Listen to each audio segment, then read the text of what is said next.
Há muitos anos nós temos falado sobre família aqui no altar da igreja.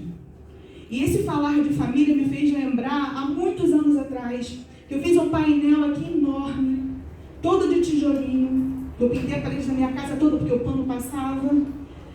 E aquele painel era sobre a reconstrução dos muros de Jerusalém. E isso tem muitos anos, gente. Isso não foi agora, há pouco tempo, não. Isso tem muitos anos. E de lá para cá eu passei a observar que o Senhor, Ele sempre tem falado sobre Neemias com a igreja. E geralmente no mês de maio. Geralmente nesse mês alguém se levanta, alguma palavra chega. A gente ouve muito falar sobre essa reconstrução dos muros de Jerusalém. E essa reconstrução dos muros, ela é fantástica. Porque quando a gente vai ler o livro de Neemias, a gente vê o tempo que ele gastou para ele reconstruir esse muro. E uma coisa que tem me chamado a atenção, e eu creio nisso, é que o Senhor é Deus de reconstruir, de refazer. Por isso ele enviou o Filho dele, para restaurar uma ligação que se havia perdido entre nós e Deus. Foi passando o tempo, aquilo me chamou a atenção, eu estava ali atrás, eu falei, Senhor, eu quero que fale de novo da reconstrução dos muros. Mas as pessoas já estão cansadas de saber dessa reconstrução, que Neemias reconstruiu, que Neemias fez, e tem que batalhar, é uma batalha espiritual. Mas aí o Senhor me trouxe uma simples palavra que me chamou a atenção, é sobre negociar. Negociar.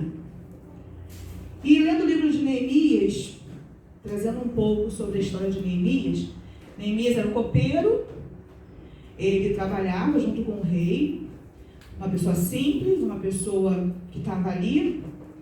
E quando ele tem notícias de Jerusalém, quando ele pergunta ao seu irmão sobre Jerusalém, ele se entristece ao ouvir toda aquela história, ao ouvir toda aquela situação. E a Bíblia vai dizer que ele chora, que ele jejua, que ele ora ao Senhor e toma uma decisão de voltar àquele lugar e reconstruir Jerusalém. Mas aí ele precisava primeiro ter do rei autorização para sair dali. E eu creio que tudo isso foi feito mediante uma direção de Deus. Porque é impossível fazer aquilo que Neemias fez se não houvesse alguém muito grande atrás dele para operar aquele milagre. E foi isso que Neemias fez. Ele conseguiu a autorização do rei, saiu da casa dele, ganhou as cartas que ele pediu, Neemias pediu cartas, e foi para a cidade de Jerusalém. E quando ele chega lá, nos primeiros 3 dias ele circula a cidade, se fazendo oculto, não deixando ninguém saber por que ele estava ali. Mas ele vai e começa a chamar o povo para essa grande obra. Quando chega no capítulo 4, ele começa a ter um embate com o inimigo, né? Sanbalat e Tobias. E aí eu queria compartilhar com vocês aquilo que Deus colocou no meu coração em relação a esse negociar. Porque quando a gente olha a vida de Neemias e a gente olha que primeiro ele se arrependeu, ele orou, ele foi a quem tinha que ir de direito, ele foi lá, foi até a cidade. No final, quando você pula a parte toda do processo, chega no final, você vê que Neemias, ele reconstruiu em 52 dias aqueles muros. E além dos muros, as portas. O que eu quero compartilhar com vocês é sobre esse período do processo entre o momento em que ele se levanta e o inimigo se levanta para atrapalhar o trabalho ou a direção que Deus tinha dado para ele. Porque, meus amados, a gente tem o desejo, sim, de fazer a obra de Deus. A gente tem o desejo, sim, a gente se levanta, a gente começa a fazer algo. Mas por que o nosso trabalho ele não frutifica? Por que às vezes as coisas se passam a ser tão pesadas e muitos param pelo meio do caminho? Por que muitas vezes a gente começa algo E aí a gente se dá conta que a gente está fraquejando, que a gente está sem força, que a gente está perdido, perdi a direção de Deus, não sei mais o que eu vou fazer. E eu queria pontuar aqui algumas circunstâncias que são cruciais. E aí eu entro no negociar. Porque Neemias, ele passou por todas os sentimentos, as palavras que nós também passamos. Só que Neemias chegou até o fim. Ele viu construído os muros de Jerusalém. E aí o Senhor me fez chamar a atenção a essa questão do negociar. É o negociar. O negociar é quando é colocado à prova, ou melhor, colocado em xeque, ou colocado no momento em que você precisa decidir o que você vai escolher. E Neemias passou por isso. Ele passou por isso logo no primeiro momento. Vou pedir aos irmãos para abrir lá no capítulo 4 de Neemias, no versículo 1. Quando Sanbalate soube que os judeus estavam reconstruindo as muralhas, ficou furioso e começou a caçoar de nós. Diante dos seus companheiros e do exército dos samaritanos, ele disse: o que esses judeus miseráveis estão fazendo? Será que eles pretendem reconstruir a cidade? Será que eles pensam que oferecendo sacrifícios poderão acabar com o trabalho de um dia? Será que dos montões do entulho e das pedras que foram queimadas, eles podem tirar pedras para a construção? Tobias, que era do país de Amon, estava com ele e disse: que tipo de muralha eles poderão construir? Até mesmo uma raposa poderia derrubar. Quando a gente se converte, quando a gente começa a caminhada com Deus, é um tempo difícil. Quando a gente fala assim, ó, eu vou seguir Jesus, tomo minha decisão, me batizo. Mas eu lembro que quando eu me converti, uma das coisas que o inimigo ficava o tempo todo falando na minha cabeça: você vai deixar de fazer as coisas que você fazia? Você vai ter que deixar de sair, você vai ter que deixar de fazer, vai ter que deixar. O que seus amigos vão pensar? Como é que vai ser agora? Eu lembro disso claramente. E ele não deixa, o diabo ele não deixa de fazer isso até hoje. Quando ele chega para Neemias e fala essa frase aqui, ó, o que esses judeus miseráveis estão fazendo? Quantos aqui já não ouviram do diabo acusar na sua mente e dizer assim: quem é você para fazer alguma coisa? Quem é você para fazer essa obra? Você não sabe nada, você não sabe ler, você não sabe escrever, você não sabe fazer nada, você está mal vestido, está sujo, está em pecado. Uma coisa que eu entendi no meu coração é que o diabo, ele sempre vai agir mexendo com as nossas emoções. Ele fez isso com a Eva, mexeu com lá dentro do íntimo dela, e ele faz isso com a gente até hoje. E aí, quando a gente ouve esses tipos de coisa que o diabo vem colocando na nossa cabeça, a gente começa a negociar com ele. É verdade, eu não tenho capacidade para isso. Não, é verdade, eu não tenho condições, eu não tenho estudo, eu não tenho condições. Não, isso aí não é para mim. Você começou a negociar a sua própria salvação. Você começou a negociar o que Jesus fez na cruz por você.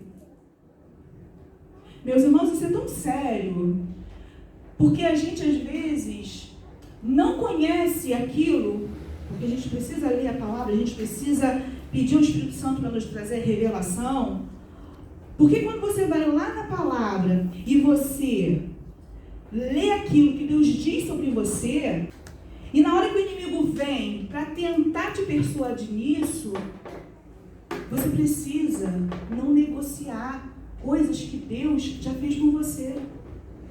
Porque aí você está negando aquilo que Jesus fez por você na cruz. Jesus, ele morreu por nós, ele se entregou por nós, ele levou sobre ele todos os nossos pecados, ele nos reconciliou com Cristo, nos fez nova criatura, e a partir de agora eu posso caminhar de uma forma diferente. Mas o inimigo vem, te acusa de algo, te fala algo, te sugere algo. E você, naquele momento onde você para pensar, aí você fala, será? Deve ser verdade. Mas Neemias, o que me impressiona em Neemias, é que ele não negociou. A Bíblia vai dizer aqui, que no versículo 4, Neemias faz uma oração. Ele diz, ó nosso Deus, escuta como eles caçoam de nós, faze que a zombaria caia sobre a cabeça deles mesmo, que tudo que eles têm seja roubado e que eles sejam levados prisioneiros para uma terra estrangeira. Não perdoe o mal que eles fazem e não esqueças os seus pecados, pois insultaram a nós que estamos construindo. E aí, meus amados, na hora que o inimigo vem perto de você, vem com aquela ideia sutil, porque é tudo muito sutil, gente. Não é na cara. Ele vem com uma ideia sutil em cima de uma necessidade que você tem, em cima de um sonho, em cima das suas frustrações. E ao invés da gente levantar a nossa voz e falar, não, Cristo morreu por mim, eu sou lavada e remida pelo sangue de Jesus, eu sou uma nova criatura. Nós simplesmente, botamos a nossa vela no saco e lá no nosso coração a gente aceita que a gente não pode. Não, isso eu não posso, não tem condição, não é para mim, isso é para outra irmã, é para outro irmão. Mas Neemias não. Neemias, ele orou ao Senhor e a palavra vai dizer que Sambalate e Tobias, no versículo 7, os povos da Arábia, Amon e Asdod, ficaram muito zangados quando souberam que nós estávamos continuando o trabalho. Você está pensando que o inimigo vai deixar de nos rondar porque a gente deu uma palavra, a gente orou? Ele não vai deixar. Ele não vai deixar. A Bíblia diz que quando Jesus foi tentado 40 dias no deserto, por um tempo, o diabo deixou ele, por um tempo. E conosco não é diferente. E nós precisamos prosseguir. Nós precisamos continuar da mesma forma que Neemias continuou a obra. E hoje, nós temos o Espírito Santo. Todo aquele que é salvo, todo aquele que é lavado e remido pelo sangue de Jesus, todo aquele que se tornou nova criatura, nós temos em nós o Espírito Santo. O Espírito Santo que nos conduz, que nos leva, que nos ouve, que nos consola, que nos ensina.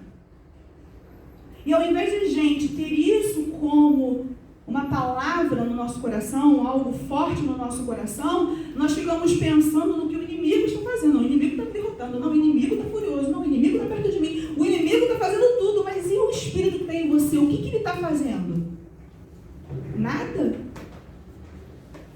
Ele está dentro de nós. O nosso corpo é templo do Espírito Santo. Nós temos ele em nós. E a Bíblia vai dizer, lá em 2 Coríntios, que eu e ele, nós somos um. Eu e o Espírito somos um. Mas você se deixa ser levado, você negocia a salvação por causa de um sentimento que teve. Não estou dizendo que você não tenha tido traumas, problemas no passado, que os problemas eles estão aí. E o Espírito Santo tem que estar aqui. Para quê? Para me ajudar em todas as situações pelo qual eu vivi, pelo qual eu passei, para trazer cura, para trazer conforto, consolo. Mas a gente não. A gente negocia com o diabo e aí a gente permite que não é. Deus me ama, mas não está me vendo. Eu creio em Deus, eu creio em Jesus Cristo, mas isso não é bem para mim, não. E não foi essa a postura de Neemias. Neemias, ele foi prosseguindo, ele foi fazendo, ele foi chamando o povo para ser fortalecido. E eu creio, igreja, que é o que o Senhor quer fazer nas nossas vidas. Ele quer que você seja uma voz que fale, que levante, que ajude, que cuide.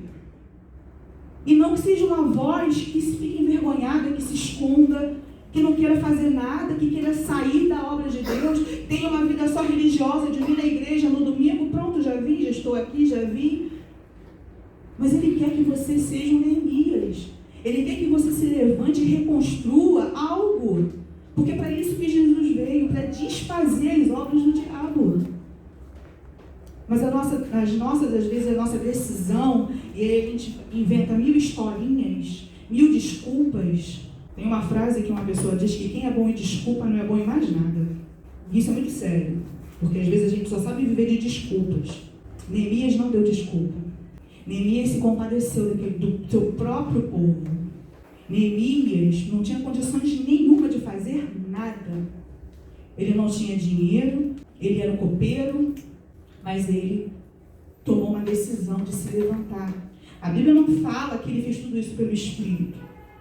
Mas eu digo para você que você tem o Espírito Santo para você fazer todas as coisas que Deus preparou para você. Basta você não negociar aquilo que Jesus já fez na cruz. Aquilo que nós já recebemos como herança. A Bíblia diz que as bênçãos espirituais já estão todas reservadas para nós. A Bíblia diz que nós recebemos dons. A Bíblia fala que em nós habita o amor. Mas aí a gente fala assim, não, eu não tenho nenhum chamado. Não, eu não tenho. Não, isso aqui é para outra irmãzinha ali, é para outro irmãozinho aqui. Não, Deus, eu sei que Deus me ama, mas isso não é para mim. E a gente vai trocando a nossa fé pelas vozes que a gente ouve. E Neemias, em cima de todas as vozes que ele foi ouvindo, porque eu acredito que não foi só Sanbalat e Tobias, não foi só uma vez, muitas vezes, ao ponto de Neemias, como eu li no versículo 14, eu vi que o povo estava preocupado e por isso disse a eles e às autoridades e aos oficiais, não tenham medo dos nossos inimigos. E essa palavra medo, ela aparece várias vezes nesse contexto de Neemias. E uma coisa que o inimigo tem feito hoje, e está sendo muito, espero que seja claro para vocês também, é nos colocar medo. Um medo que chega ao ponto de você dizer que não tem medo, você ser criticado. Se você chegar perto de uma pessoa que está morrendo de medo da Covid e você falar que você não tem medo, você está errado. Porque eles conseguiram de uma tal forma, o sistema conseguiu de uma tal forma fazer com que as pessoas tenham tanto medo, que elas recuam. Elas preferem dar voz ao medo do que à voz de Deus. Mas Neemias, ele fala assim, não tenham medo, lembrem como Deus, o Senhor, é grande e terrível, e lutem pelos seus patrícios, pelos seus filhos e pelas suas esposas. Nós precisamos, irmãos, nos levantar para lutarmos pela nossa família, para lutarmos pelos nossos filhos, para lutarmos pelos nossos irmãos. A Bíblia vai dizer sobre o medo, vamos abrir lá em 1 João 4,18. No amor não há medo. O amor é totalmente verdadeiro e afasta o medo. Na outra versão fala, o verdadeiro amor lança fora todo medo. E aí ele continua assim, portanto, aquele que sente medo não tem no seu coração o amor totalmente verdadeiro, porque o medo mostra que existe castigo. Nós precisamos pedir ao Senhor para nos preencher desse amor dele. Nós precisamos pedir ao Senhor para que venha encher o nosso coração, porque o verdadeiro amor lança fora todo medo. Eu não estou dizendo para você que eu sou uma super mulher, que eu não tenho medo das coisas, não. Eu tenho muito medo. Ainda mais de coisas que a gente não conhece, a gente tem medo. Mas, quando nós cremos no nosso Deus, quando nós cremos no Deus Todo-Poderoso, quando a gente reconhece, quando a gente não negocia aquilo que Jesus fez por nós, quando a gente não bota em dúvida o que o Senhor diz para nós sobre o que Ele fez por nós, o medo sai. Porque o nosso coração se enche do amor de Deus. Eu quero compartilhar com vocês algumas coisas que tem causado medo nas pessoas, de forma sutil. Isso por experiência minha mesmo. De um tempo para cá, os meus olhos mudaram em ver noticiários de jornais. Eu estava vendo um jornal uma certa vez, e o Senhor falava assim: o diabo, ele usa o próprio pecado para fazer a notícia. Tudo que acontece de ruim no mundo, isso é obra do diabo. Mortes, acidentes, tudo isso a gente sabe que o inimigo está ali fazendo tudo aquilo. Só que de uma forma tão sutil, os jornais, as reportagens, ela vem trazendo informações e mensagens que vão entrando na nossa cabeça, que vão entrando na nossa cabeça, que vão entrando na nossa cabeça, que vão entrando na nossa cabeça, e quando você menos espera, a sua fé saiu pelo ralo, e você está perguntando: onde é que está Deus que não está vendo isso? Porque essa é a fala da pessoa que está desesperada. Quem trabalha com pessoas aqui não cristãos, as pessoas estão desesperadas, com tanta morte, com tanta dor, com tanta dificuldade. E nós estamos olhando aquilo dali, e o nosso coração, ao invés de tomar uma atitude igual a Neemias, falar: Senhor, eu preciso fazer algo por essa sociedade. Eu preciso fazer algo por esses hospitais. Eu preciso fazer algo por essas creches. A gente, com aquilo tudo que já foi incutido na nossa cabeça, a gente acaba dando o mesmo discurso e a gente não lembra de Deus, mas a gente lembra da dor. O Senhor disse que Ele nos deu todo o poder e autoridade para nós irmos expulsar demônios. Mas nós, ao invés de fazer isso, a gente fica diante da televisão. Nossa, que pena, olha só que absurdo. Ao invés de nós chegarmos perto do Senhor e nos compadecer, igual Neemias se compadeceu daquela notícia, e falar: Senhor, tem misericórdia, Senhor, o que eu posso fazer por essa creche lá no Rio Grande do Sul, que tiveram crianças mortas? O que eu posso fazer daqui, Senhor? Senhor, o que eu posso fazer nesse hospital que está faltando insumo? Senhor, o que eu posso fazer para ajudar essa família? Mas a gente não faz nada. A nossa mente ficou tão cauterizada que a gente só fica sentindo a mesma dó e pena do que o mundo tem. Sentindo a dor e nada fazendo. Mas Neemias não. Neemias, ele se levantou, pensou no que ele podia fazer e foi na força do Senhor. Outra coisa que vem trazendo mensagens para que a gente venha minar nossa fé são as novelas. Os programas de TV reforçam cada vez mais. As nossas ideias vão mudando, os nossos conceitos vão mudando, e a gente não percebe isso, e quando você vê, você está pensando de uma outra forma. Filmes, séries. Ao invés de você, a palavra de Deus diz que nós devemos nos encher do Espírito. E ao invés da gente se encher do Espírito, a gente se enche de filmes. E aí, o diabo faz aquilo que a Bíblia diz que nós temos que fazer com nossos filhos. Inculca na cabeça dos seus filhos. O diabo inculca na nossa cabeça aquilo que ele quer que a gente pense, e a gente negligencia a palavra da verdade. E achamos que está tudo bem. Vou para a igreja domingo, cheguei na igreja, orei, amém, dei meu dízimo, vou para casa. Não está tudo bem, gente. Não está tudo bem. O mundo está lá fora precisando de ajuda. O mundo está lá fora querendo ouvir uma palavra de conforto. O mundo está lá fora querendo ver o manifestar dos filhos de Deus. E a gente está preso com medo. Porque o inimigo diz que não é para você fazer. Não, deixa o pastor. Quando o pastor fizer, eu faço. Quando alguém levantar, eu faço. Porque isso não é para mim. Eu não sou líder. Isso eu ouvi tanto, eu não sou líder. Não é para mim, não. Só que a obra é para todos. A missão é para todos. Ide por todo mundo, pregar o evangelho a toda criatura. Isso é para todos. Não é para um, para dois ou para três, é para todos. Mas a gente só pode ir pregar o evangelho se a gente não deixar que o inimigo tire da gente a nossa palavra da verdade e coloque verdades que são meias verdades.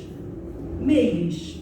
Porque ele não chega perto de você e fala assim, olha, você não pode, você vai fazer isso porque eu estou mandando. E você fala, não, diabo, eu não vou fazer. Não. Ele vai te trazendo sutilmente. Sutilmente. Quem está acompanhando a novela Gênesis, você vê o diabo ali sutilmente fazendo essas coisas. Sutilmente. Ele traz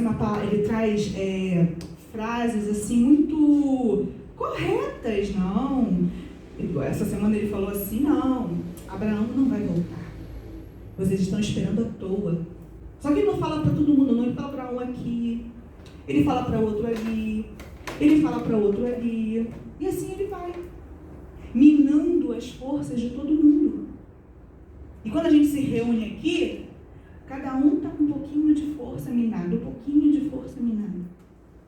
Mas o que Neemias diz aqui, que mediante as astutas de Sanbalat e Tobias, ele falou o seguinte, olha, então, vamos fazer o seguinte, com uma mão a gente está com a espada, na outra a gente está trabalhando.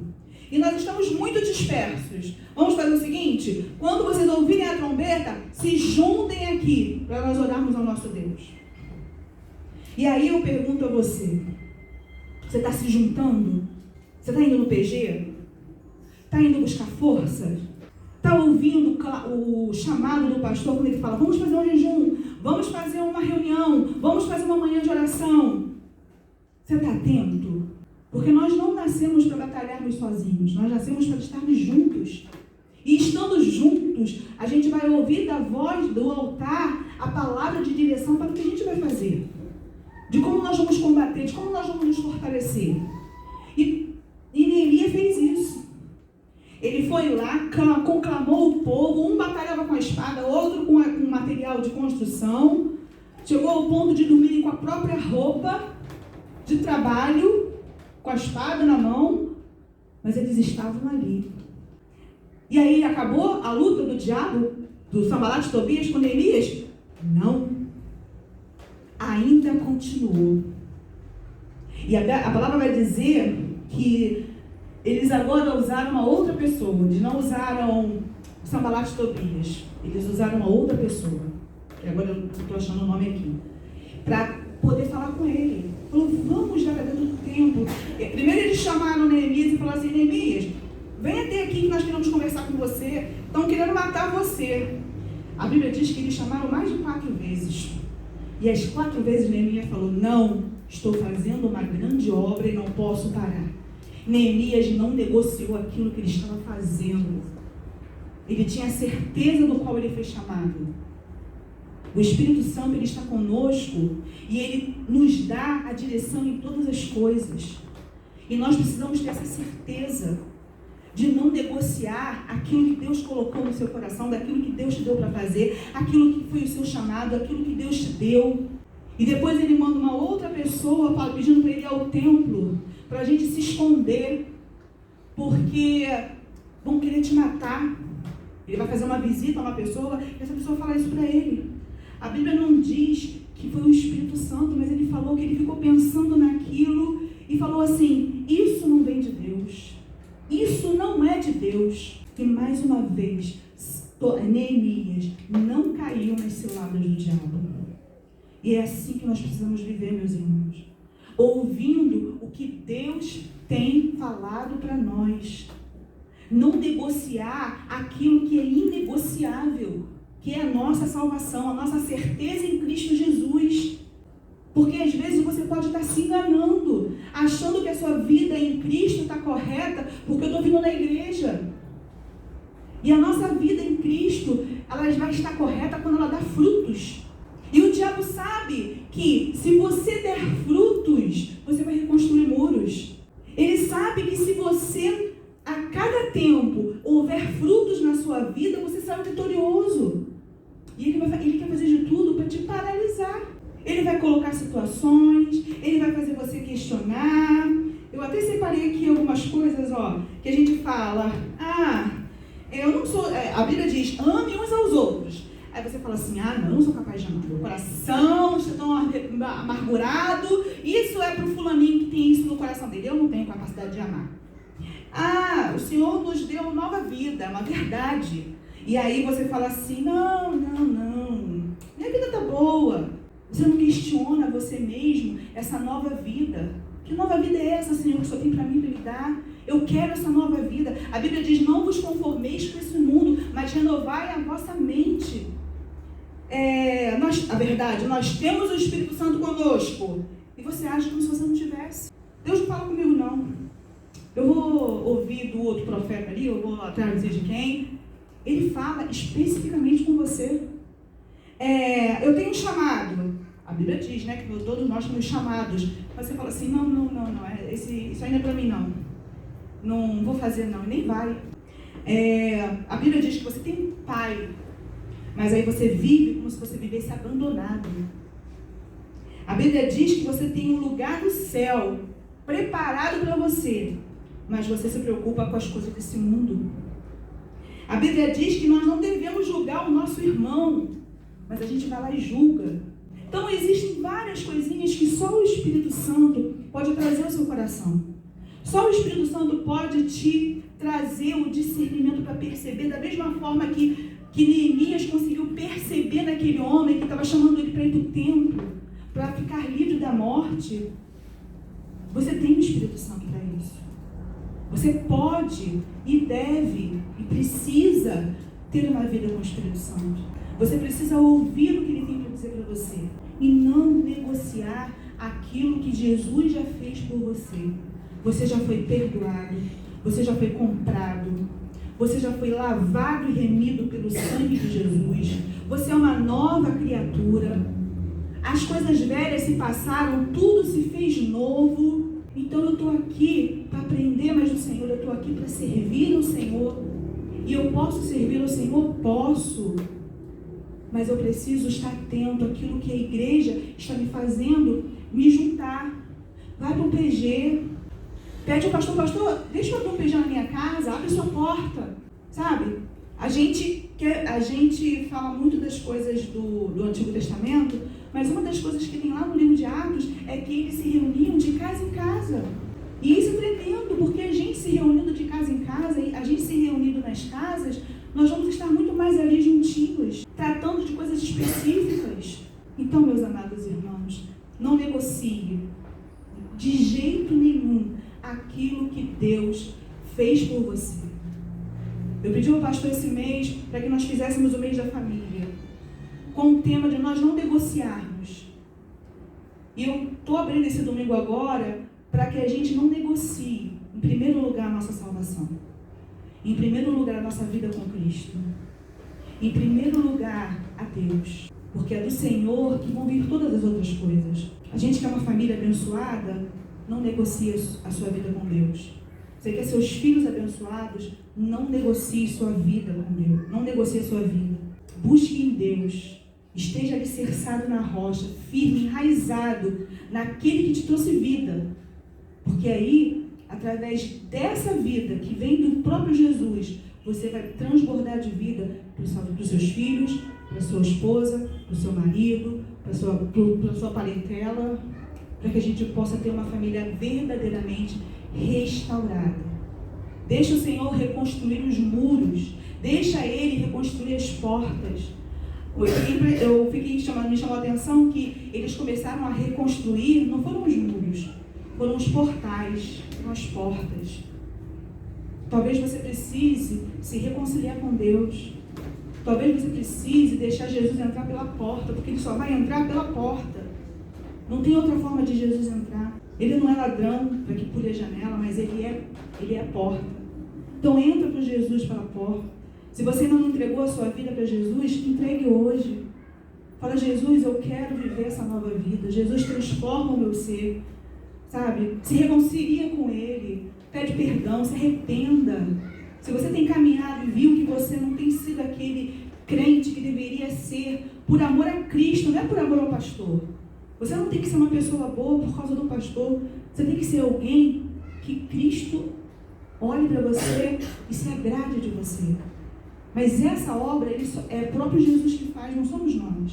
A gente não tem força para a gente mudar todo o nosso ser, mas o Espírito que nos convence do pecado, da justiça e do juízo, Ele pode fazer essa transformação na sua vida. Amém, igreja? Amém. Que vocês sejam, que as mamães não negociem o seu conviver com seus filhos. Que os pais não negociem o seu conviver com seus filhos. Filhos, não negociem o seu viver com seus pais. Para que tudo te vá bem. É muito interessante essa passagem sobre o obedecer dos filhos, porque a bênção é para ele mesmo, não é mais para ninguém. E aqui todo mundo é filho. Aqui ninguém nasceu de chocadeira. Aqui todo mundo é filho. Então, se você tem a sua mãe, honre a sua mãe. Se você tem seu pai, honre seu pai. Você como filho e você como marido e esposa, eu tenho certeza que nesse mês de maio, muitas coisas nós vamos aprender sobre não negociar a nossa família. Amém? Vamos ficar de pé. Vamos orar. O medo é algo que é inerente à nossa sobrevivência. Segundo os psicólogos, o medo é que nos protege. Senão nós agiríamos de forma sem preocupação. Então, o medo é uma forma de proteção para o nosso corpo. Só que o medo excessivo, ele demonstra uma falta de confiança muito grande em Deus. Às vezes nós estamos ansiosos, desesperados, e aí a gente chega diante de Deus e fala assim: Deus, me ajuda, me socorre, eu preciso dessa bênção, porque isso vai acalmar o meu coração. E uma coisa que eu aprendi com o Senhor, que Ele quer, é primeiro que a gente aprenda a ter confiança nele. A nossa confiança está em Deus precisa estar por completo. Não somente uma parte da nossa vida, não somente uma parte do nosso ser. Ele quer que a gente confie nele por inteiro. E nessa manhã, você fecha os seus olhos e vamos orar ao Senhor, pedindo a Ele que a confiança que eu preciso ter nele seja completa. Uma vez eu tive uma visão de, quando eu falava de preenchimento do meu ser, o Senhor me mostrava assim, cada vaso sanguíneo. E a minha oração era que o Senhor enchesse todos os cantinhos do meu corpo. Todos. Para que eu pudesse sentir a presença dele em tudo e ele estivesse presente em todas as áreas da minha vida. Senhor, nosso Deus e Pai, nós louvamos o Teu nome nessa manhã, porque o Senhor não cansa de nós. O Senhor não desiste. O Senhor não desiste, Pai. Há quantos anos o Senhor vem falando, Senhor, sobre essa reconstrução, sobre reconstruir, Senhor. Ah, Paizinho, mais uma vez o Senhor fala conosco. Ah, Pai. Pai, perdoa-nos, Senhor. Perdoa-nos, Senhor, por negociar a nossa salvação, Senhor, a nossa fé.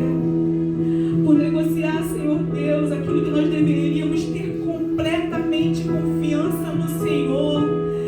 Senhor, nos perdoa, Pai. Porque às vezes, Senhor Deus, o medo é mais forte do que a nossa fé, Senhor. Nessa manhã, Senhor, eu te peço, Senhor, nos preenche. Nos preenche por completo, Pai. Preenche o nosso ser, Pai. Não queremos, Senhor, ser preenchidos pela metade. Mas queremos, Senhor, ser preenchidos por completo por esse amor. Porque o verdadeiro amor lança fora todo medo. Ah, Senhor, nós queremos sim, Senhor Deus, viver as verdades do Teu Evangelho. Queremos sim, Senhor, caminhar pela fé naquilo que o Senhor tem para nós. Senhor, nos ajuda. Espírito Santo de Deus, nos ajuda a discernirmos as vozes que têm se levantado nesse tempo. As vozes, Senhor, que têm se levantado e sutilmente têm nos tirado, Senhor, a fé, têm minado a nossa esperança, têm minado, Senhor Deus, o nosso caminhar. E a gente para.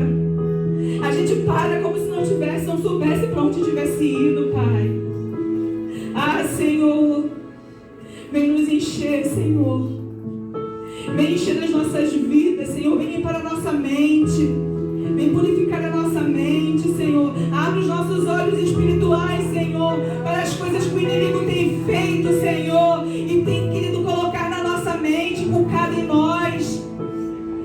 limpa, Senhor Deus, o nosso coração. Senhor, abre o nosso entendimento. Para que ver alguma, para que quando a gente vê uma propaganda, para que quando a gente converse com alguém, para que quando a gente esteja, Senhor, fazendo qualquer coisa, percebamos, Senhor Deus, a ação do inimigo. Queremos sim, Senhor Deus, caminhar pela fé, Senhor, porque a sua palavra diz que o justo viverá da fé. Ah, Senhor, enche os nossos corações, enche a nossa vida. Tira de nós todo medo. Queremos ser como crianças, Senhor. Confiar em Ti por completo. Sem medo, sem receio. Confiando que o Senhor tem o melhor, independente das circunstâncias para nós. Amém. Em Romanos 8,15 diz: porque o Espírito que vocês receberam de Deus não torna vocês escravos e não faz com que tenham medo. Pelo contrário, o Espírito torna vocês filhos de Deus. E pelo poder do Espírito dizemos com fervor a Deus: Pai, meu Pai. O Espírito que você tem não te causa medo, mas ele te livra, ele te traz para a liberdade. Amém?